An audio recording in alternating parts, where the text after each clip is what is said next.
In this video, I'm going to show you how to delete chat history on Dola AI app. Now, the first thing you have to do, you want to go to the bottom left and tap on chats. In here, you have two options. You could either delete the entire chat. So to do this, as you can see, I have one chat over here called the image outpainting. I can simply tap and long press it and tap on delete chat at the bottom, and that's going to delete my chat. However, if I just want to delete the chat history, I can tap on the chat to open it up.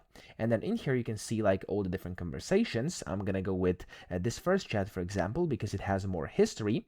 And to actually delete chat history, you could go and long press on any message, and then from here you want to tap on the more and then delete. Now sometimes you don't have to even press more, it's just gonna say delete, so tap on that, and from here, as you can see, there's blue check marks at the beginning. You can just go ahead and basically select all the messages like this, so the entire chat history. Yes, it's gonna take a bit of time, but of course you'll still be able to do this.